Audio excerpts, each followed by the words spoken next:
Welcome to The Explainer. Today we're asking a question that sounds like it's straight out of science fiction. Is our universe the first one? Yeah, we're going there. We're tackling one of the biggest questions you can possibly imagine, and we're going to use clues from the very edge of space and time.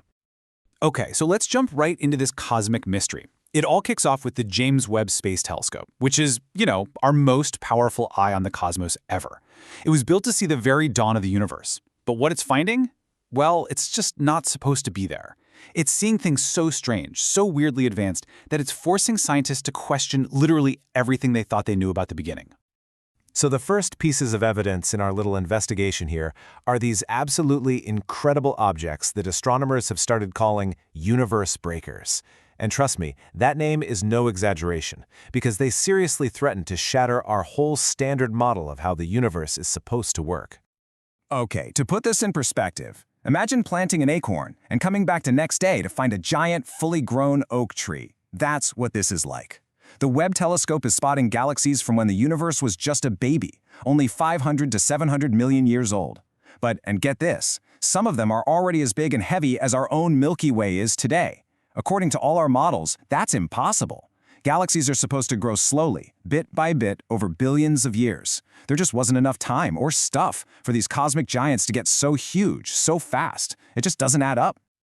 But these universe breakers are just one part of the problem. There's another huge crack appearing in our standard theory of the cosmos, and this one has to do with the very fabric of space itself. See, for years, there's been this nagging issue with how fast our universe is expanding. This whole problem has a name, the Hubble tension, and it's a big one. On one side, you have our best theories, which look at the afterglow of the Big Bang and predict the universe should be expanding at about, let's say, 67 units of speed. But on the other side, when we actually point our telescopes out there and measure it directly, we get a faster number, around 73. Now, that might not sound like a huge difference, but in cosmology, that is a canyon. It's a total crisis. It means either our math about the early universe is wrong, or our observations of today's universe are wrong. And the Webb telescope, it just confirmed the problem is real. The universe is definitely expanding faster than our theories say it should be. So just to recap, we've got galaxies that are way too big, way too early. And we've got a universe that's expanding way too fast. Our standard rulebook is struggling to explain any of this. So some of the world's top scientists are starting to ask a really radical question. What if we've got the whole story wrong from page 1? What if the Big Bang wasn't actually the beginning of everything? And this is where a true giant of physics steps into the picture, Sir Roger Penrose. He's a Nobel Prize-winning physicist, and he's not afraid to challenge our most basic ideas about reality, and he's got a mind-bending alternative. In his own words, Penrose just completely reframes the whole thing. He suggests the Big Bang wasn't this moment of creation out of absolutely nothing. No, he says it was more of a transition, a big bounce from a previous cosmic era right into our own. His theory has a pretty fancy name, conformal cyclic cosmology. Okay, that's a mouthful, I know. Let's just call it CCC. The core idea is that our universe isn't a one-and-done event. It's just the latest chapter in a story that never ends. Each universe, which he calls an aeon, starts with its own Big Bang. It expands and expands until it's so incredibly vast and cold and empty that, in a weird twist to physics, it actually becomes mathematically identical to the super-hot, dense state of a new Big Bang. And boom, the cycle starts all over again. Now, look, a theory that grand is, well, it's wild. But here's the kicker. Can you find evidence for it? Penrose believes the answer is a definite yes.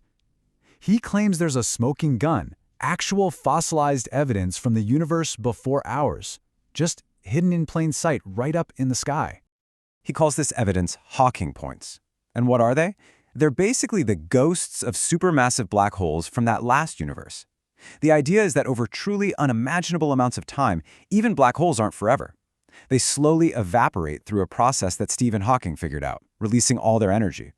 Penrose predicted that the final massive burst of energy from a dying black hole would leave a faint circular scar on the background radiation of our new universe.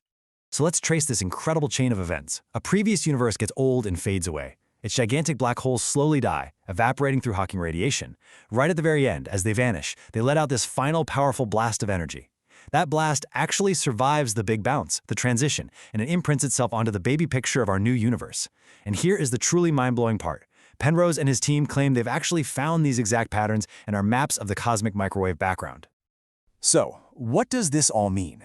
I mean, if Penrose is right, and if these strange discoveries from the Webb telescope are all pointing to the same conclusion, it completely rewrites the story of everything we thought we knew. The takeaway here is just staggering. In this new picture, the Big Bang gets a major demotion. It's no longer the ultimate beginning of time and space. It was just our beginning. Just one event in an infinite, timeless cycle of cosmic death and rebirth. And suddenly those universe breakers don't seem so impossible, do they? Maybe they're not too advanced for our universe. Maybe they're just leftovers from the last one. And that leaves us with this final, truly awe-inspiring question that completely redefines our place in the cosmos. We have spent all of human history trying to understand our universe's past. But if this theory is right, the real mystery might be what lies in our universe's future, and what kind of a universe our own end will one day create.